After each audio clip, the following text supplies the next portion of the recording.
श्री कृष्ण लीला के चिंतन में दैनिक वत्सचारण लीला का वर्णन। अब तो श्री कृष्णचंद्र प्रतिदिन ही वत्सचारण करने जाते हैं। उनके महामरकत श्यामल सुकुमार श्री अंगों के अंतराल से प्रतिदिन ही एक अभिनव ओज की धारा प्रस्फुटित होती है। दिन पर दिन वह सोचित मेधा का भी सुंदर विकास होता जा रहा है। मन के उल्लास की तो सीमा ही नहीं रही है, और जब इस अपरिसीम उल्लास की लहरियाँ वत्सचारण लीला को सिक्त करने लगती हैं, उल्लास के आवेश में यशोदा के नील सुंदर गोवत्सों से आवृत होकर के अपनी परम रमणीय बाल्य भंगिमाओं का प्रकाश करने लगते हैं, उस समय वृंदाकानन के चार अचार स्थावर जंगम समस्त अधिवासियों की दशा देखने ही योग्य होती है। सभी एक साथ ही किसी अनिर्वचनीय परम आनंद सिंधु के अतल तल में समा जाते हैं। ऊपर आकाश में सुर समुदाय आनंद मूर्छित हो जाता है। उनकी चिर संगनी सुरवनिताएं आनंद विवश होकर के बाह्य चेतना शून्य हो जाती हैं। अमर विमान नीचे की ओर ढुलक करके गिरने लग जाते हैं। कदाचित श्री कृष्ण की अचिंत लीला महाशक्ति सबका नियंत्रण ना करती होती। विशुद्ध संख्य रस भावित गोप शिशुओं के साथ श्री कृष्णचंद्र के इस निराविल आनंद विहार में व्याघात ना हो जाए, इस उद्देश्य से लीला शक्ति अपने अदृश्य अंचल की छोर पर इन विमान पंक्तियों को थाम ना लेती तो सभी धरातल का स्पर्श करते होते। और इधर पूर्ववासी इनका तो कहना ही क्या है। निर्निमेष नयन स्पंदनहीन अव्यय जो जहाँ जैसे अवस्थित हैं वे वहाँ वैसे ही रह जाता है। सबके प्राण रुद्ध हैं, बस वहाँ उसी स्थल पर जहाँ श्री कृष्णचंद्र हैं, अग्रज बलराम हैं, श्याम सुंदर के सहचर गोप शिशु हैं। ब्रज दंपति की समस्त वृत्तियाँ भी सिमट करके आ जाती हैं। यहीं अपने इस अनोखे वत्सपाल के सस्मित मुख कमल पर वे भी केवल इतना ही देख पाती हैं। उनके नीलमणि राम एवं गोप बालकों से प्रवृत्त रहकर गोवत्सों के साथ विविध विभिन्न क्रीड़ा में संलग्न हैं। और ये देख देख कर नंद रानी के प्रत्येक रोम से आनंद निर्झर झरने लग जाता है, तथा ब्रज की धरा का आनंद उच्छ्वास ही प्रत्यक्ष हो जाता है। न जाने कितनी बार पावस की शाम घटाएं उनके वक्षस्थल का अभिषेक कर जाती हैं, पर फिर भी ग्रीष्म आता है और उसकी मुखश्री झुलस जाती है। किंतु अब जब से नव जलधर सुंदर श्री कृष्णचंद्र ब्रज में आए हैं, तब से धरा की हरितिमा का कभी ह्रास नहीं हुआ। तब से प्रतिदिन ही ब्रज की धरा पर कृष्ण में की स्निग्ध धारा प्रवाहित होती है। श्याम सुंदर की स्निग्ध अमल अंग कांति से धरा नित्य श्यामलित रहती है। और इस समय वत्सचारण करते हुए गो शावकों के मध्य में विविध क्रीड़ा करते हुए श्री कृष्णचंद्र की अंग छटा तो सर्था अप्रतिम हो जाती है।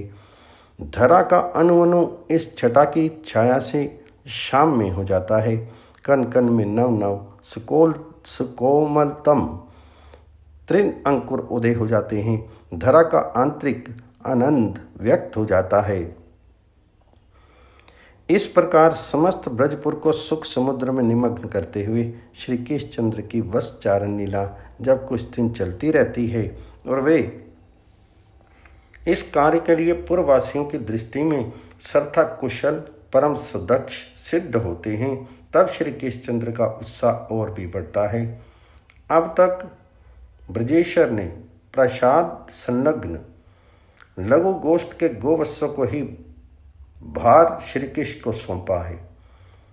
उनके भी अपरिमित असंख्य गोवत्स अवश्य हैं, पर बृहत गोष्ठ के गोवत्सों को सम्मिलित किए बिना श्री कृष्णचंद्र पूर्ण रूप से वत्सपाल जो नहीं हुए।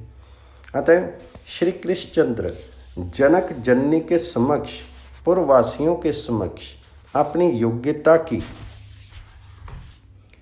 परीक्षा दे करके उसमें पूर्ण रूप से सफल होकर के सबकी सम्मति पा करके अब बृहत गोष्ठ के भी समस्त गोवत्सों को चराने के लिए अतिशय उत्कंठित हो उठते हैं। ब्रजराज की अनुमति मिलने में अब विलंब ही क्या था। श्री केशचंद्र समस्त गोवत्सों के अधिनायक बन गए और त्रिभुवन जन पावनी जननी यशोदा की प्रतिचर्या ये बनी। किरण माली की स्वर्णिम किरणें ब्रजपुर को रंजित करने आती, उससे पूरी मैया अपने नीलमणि के शयन पर्यंक पर पुनः आ विराजती।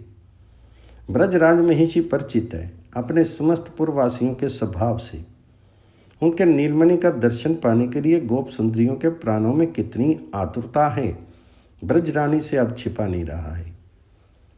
निशा का अवसान होते ही गोप सुंदरियां कोई ना कोई बहाना लेकर आने लगती हैं और तब से रात्रि आरंभ होने तक, जब तक श्री केशचंद्र नंद भवन में विराज रहे हैं, तब तक उनका क्रम नहीं टूटता। विशाल ब्रजपुर है, असंख्य गोप सुंदरियां हैं और बहानों का ही क्या अभाव है। कोई प्रातःकाल ही राम शाम के लिए निमंत्रण लेकर आती है। ब्रजरानी स्वीकार करें या ना करें, कोई ना कोई प्रतिदिन प्रस्ताव लाएगी ही। जसोदा एक बोल जो पाऊं, रामकृष्ण दो तुम्हारे सुत की सखन समेत जिमाऊं। जो तुम नंद राय सो सखची तो हो उन्हें सुनाऊं, जो मैं आज्ञा देहूं कृपा करी भोजन ठाठ बनाऊं। आज से नहीं, प्रसूति गृह में थी तब से ब्रजरानी देख रही है, गोप सुंदरियों के प्राण उनके नीलमणि में ही समाये रहते हैं और वह घूम फिर कर नंद भवन की ही परिक्रमा करती रहती है।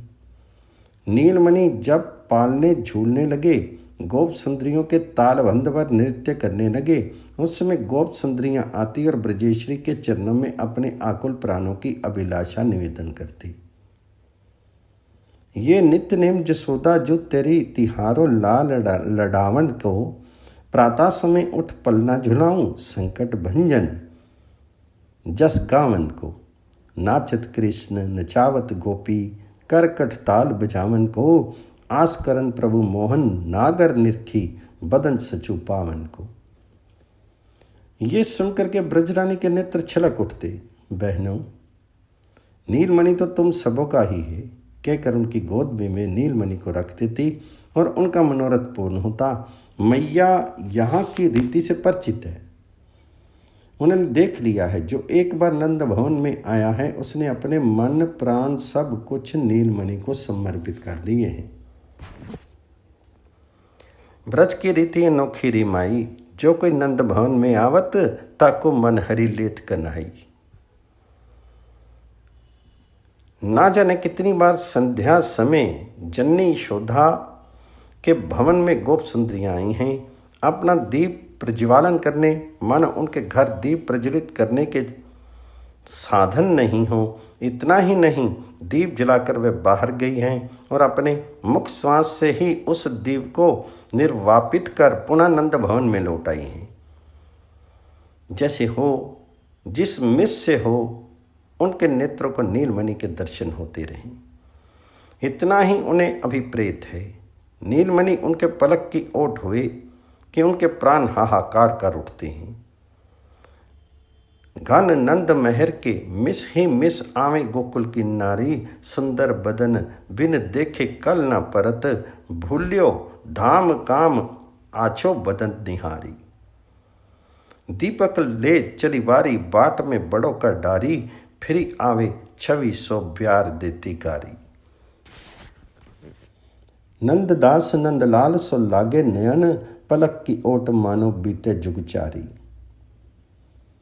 और ना से नंद सदन की भीतियों पर, स्तंभों पर, गवाक्षमालाओं पर कितने सुंदर मनोहारी चित्र अंकित हैं। उनकी शोभा देखने के बहाने ही गोप सुंदरियां एकत्र खड़ी रहती हैं। वे चित्रों की प्रशंसा करती हैं पर नेत्र झुके रहते हैं, भोजन करते हुए नंद नंदन की ओर। चित्र सराहत चितवत मुरी मुरी, गोपी बहुत सियानी। किसी को ब्रह्म मुहूर्त में ही भ्रम हो जाता है, श्री कृष्णचंद्र की बंसी बज रही है, वे जाग उठे हैं, तब तो बंसी बजी है और वह दौड़ पड़ती है नंद प्रांगण की ओर। वहां आकर के नीलमणि को सुनकर वस्तु स्थिति ब्रजेश्वरी को समझा देती है, उससे अनुनय विनय करने लग जाती है। मैं जान्यो जागे जो कन्हाई, ताते जसमती तेरे घर आई। मेरे पिछवाड़े बेसई सुरन सौ तीनों, मधुरी बरन मुरली बजाई। जन्म सफल करी, विनती चित धरी, अपने कान्हा को दिन जगाई। और अब तो जब से वत्सचरण आरंभ हुआ है, यहाँ ब्रजपुर की वृंदावन की अभीर सुंदरियों का प्रथम कृत्य बन गया है नंद भवन का दर्शन। प्रातः समय उठ चलो नंदगृह, बलराम कृष्ण मुख देखिए। आनंद में दिन जाए, सखीरी जन्म सफल कर लेखिए। राम कृष्ण पुनः बनी जाएंगे, चरण कमल रज लीजिए। ब्रजराज रानी को ये बात ज्ञात है। पुर सुंदरियों का नीलमणि के प्रति ये प्रेमिल भाव देख करके उनका अंतःकरण क्षण क्षण में आर्द्र हो उठता है।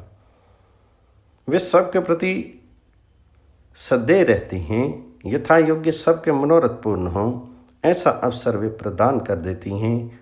इसलिए अब ये सूर्य उदय से पहले गोप सुंदरियों की भीड़ होने से पूर्व ही अपने नीलमणि का संलालन करती है। अन्यथा गोप सुंदरियों के आ जाने पर फिर नीलमणि श्रृंगार धराने बैठे और शांति से श्रृंगार धराने ये संभव जो नहीं। अस्तु जन्नी अपने लड़ाते लाल को जगाती है। फिर मुख प्रक्षालन, गात्र परिमार्जन, अभ्यंजन, उद्दर्तन, स्नान, अनुलेपन आदि क्रियाएं संपन्न करके आभूषण धारण कराती हैं। अनेक कौशल से श्री कृष्णचंद्र को भोजन कराती हैं। भोजन के अनंतर ब्रजरानी का वात्सल्य उमड़ता है, अपने नील सुंदर को भुजपाश में बांध लेती हैं। शयन पर्यंक पर स्वयं पौड़ जाती हैं। नीलमणि भी जन्नी के वात्सल्य से आप्यायित होकर के क्षण भर के लिए अपने नेत्र निमीलित कर लेते हैं, मानो वे जन्नी का मनोरथ पूर्ण करते हुए सचमुच निद्रित होंगे हों। जब इतना हो लेता है तब श्री कृष्णचंद्र वन की ओर चलते हैं।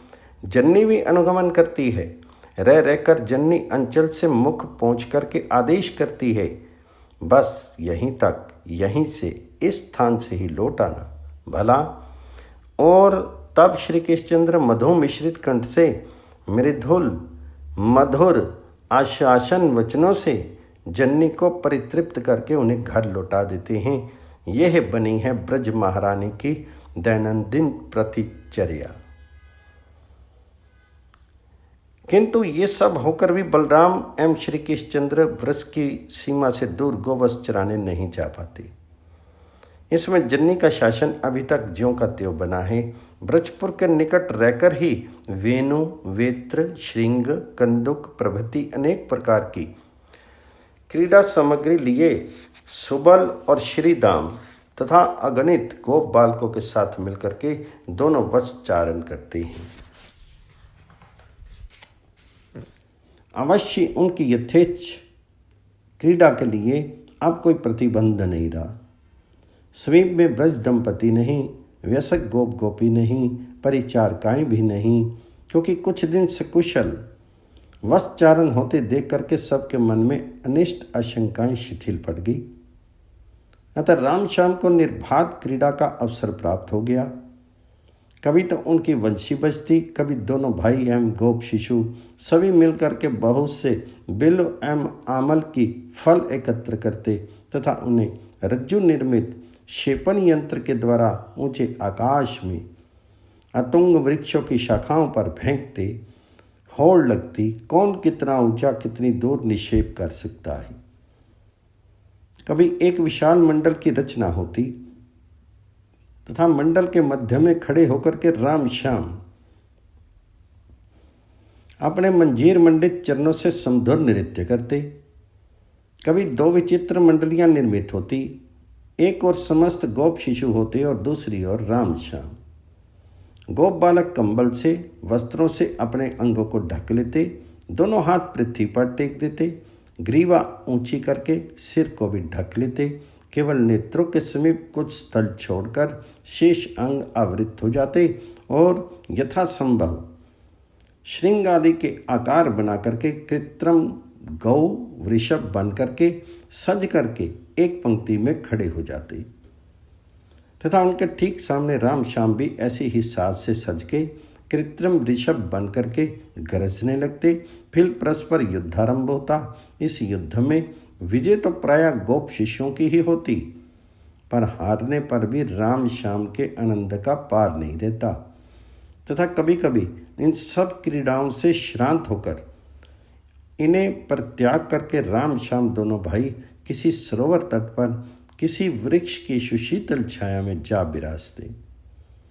उनके विराजने की देर थी, फिर तो हंस मयूर आदि विविध विहंगम आकर के उन्हें घेर लेते, अपनी ग्रीवा उठा करके पंख प्रसारित करके मधुर कलरव आरंभ करते। अब क्या चाहिए? श्री कृष्णचंद्र को क्रीड़ा की एक वस्तु और मिल गई। वे भी उस विहंगमों के कल कुंजन का अनुकरण करते लग जाते। अपना मुख फुला करके संकुचित करके ठीक उनकी भांति ही सर निकालते तथा सखा मंडली हंस हंसकर लोटपोट होने लगती। राम श्याम की इन विविध क्रीड़ाओं को देख करके कौन कह सकता है कि वे अखिल ब्रह्मांडपति हैं। प्रकृति से सर्वथा परे की वस्तु हैं तथा ऐसे अपने स्वरूप में नित्य स्थित रहते हुए ही ये ठीक ऐसी लीला कर रहे हैं मानो सर्वथा प्राकृत शिशु हूँ। नारकृति पर ब्रह्म श्री कृष्णचंद्र का बाल्य विहार, उनका ये प्राकृत अनुकरण, प्राकृत मन बुद्धि के द्वारा हृदयंगम कर लेना संभव जो नहीं। जो हो नित्य अप्राकृत का ये प्राकृत अनुकरण है अत्यंत मधुर। इस प्रकार विविध क्रीड़ाओं का रस लेते हुए, रसदान करते हुए राम श्याम दोनों भाई एवं असंख्य गोप शिशु अपने तुमल आनंद कोलाहल से ब्रज को वन को गुंजित करते रहते। इस आनंद कोलाहल को दूर से सुन सुन कर ही ब्रज रानी धैर्य धारण करती और जब मध्याह्न आने लगता तब विविध खाद्य द्रव्यों की छाक सजा करके परिचारिकाओं के द्वारा वन में भेज देती। राम श्याम छाक आरोगते। सखन सहित हरि जेमत छाक, प्रेम सहित मैया दे पठाई, हित सो बहुविध कीने पाक, सुबल सुदामा संग सखा, मिली भोजन रुचि कर खात। ग्वालिन करते छाक छुड़ावत, मुख पे मेली सरावत जात, जो सुख काना करत वृंदावन सो सुख, तीन लोक विख्यात सुर श्याम भगवत बस ऐसे ब्रह्म कहावत है नंदलाल। जब छकहारी परिचारिकाएं लौटने लगती तब व्यसक गोप शिष्यों को आदेश दी जाती, अरे रे सुनते हो, शीघ्र ही ब्रजराज प्रणयिनी यशोदा के प्राणों के प्राण इस नील सुंदर को घर लौटा ले जाना है। जब तक सचमुच दिन भी ढलने लगता, मुख में पुष्प तृण का ग्रास लिए गोवत्सों को धीरे धीरे चराते हुए श्री कृष्णचंद्र उन्हें ब्रज की ओर हाँक देते। पथ में भी उनकी क्रीड़ा होती ही रहती। कभी सुमधुर राग अलापते, कभी नृत्य का झंकार गूंज उठता, कभी हंस हंस कर बालकों को हंसाने लग जाते। ना जाने उनके साथ मिलकर के कितनी उधम करते, उनकी क्रीड़ा की इति जो नहीं। ऊपर से अमरवृंद राशि राशि कुसुमों की वर्षा करते रहते। बत दिव्य कुसुमों से आश्रित हो जाता और उस पर मंद मंथर गति से चरण निक्षेप करते हुए श्री कृष्णचंद्र अपने गृह की ओर चलते रहते। ये है श्री कृष्णचंद्र के प्रतिदिन के वश चरण का एक अत्यंत संक्षिप्त क्रम। प्रतिदिन ही वे प्रातःकाल वन में जाते हैं और सायंकाल लौट आते हैं। आज भी गए हैं और लौट रहे हैं, पर आज गए थे एक विशेष अभिसंधि लेकर, वत्सासुर उद्धार की भूमिका जो उन्हें प्रस्तुत करनी है। आज वन में श्री कृष्णचंद्र क्रीड़ा में समय न व्यतीत करके सरथा वत्स संसालन में ही संलग्न रहे। जिस आंतरिक उल्लास से उन्होंने आज गोवत्सों की परिचर्या की है वह तो अभूतपूर्व की हुई है। ब्रजपुर वासियों ने ये लालन देखा नहीं, उन्होंने कतिपय वयस्क गोप बालकों के मुख से सुन पाया है, पर इसे देखा है कंस के असुर गुप्तचरों ने। उन सब ने श्री कृष्णचंद्र की प्रत्येक प्रेमिल चेष्टा के दर्शन किए। गोप बालकों की दृष्टि उन गुप्तचरों पर नहीं गई, अन्यथा उनका आनंद कोलाहल शांत हो जाता, उनके निर्बाध सुख में व्याघात होता। इसलिए योग माया ने वहाँ उस दिशा की ओर एक झीनी चादर डाल दी थी। गोप शिशु उस ओर देखकर भी गुप्तचरों को इसलिए नहीं देख पाए, उनकी गंध तक उन्हें नहीं मिली। वे तो वैसे ही परम आनंद में निमग्न अपने प्राण सखा श्री कृष्णचंद्र के साथ ब्रज में लौट रहे हैं तथा आज उनको एक विशेष कौतूहल की वस्तु प्राप्त होगी है। मधुमंगल के नेत्रों में एक दिव्य शक्ति का उन्मेष हो गया है। आज दिन भर उन्होंने आकाश में क्या क्या देखा है वह सबको सुनाता रहा है। बालक पूरा समझ नहीं पाते, कुछ देख भी नहीं पाते, पर सुन रहे हैं बड़ी उत्सुकता से। हाँ, उनके कर्णरंध्रों में सुर सुंदरियों के कोकिल कंठ से निसृत श्री कृष्ण स्तुति अवश्य प्रविष्ट हो रही है। कमला नायक बैकुंठ दायक दुख सुख जिनके हाथ, कांत कमरिया हाथ लकटिया बिहरत बछरनी साथ। बाल कृष्ण भगवान की जय, यशोदा मैया के लाल की जय, नंद के गोपाल की जय।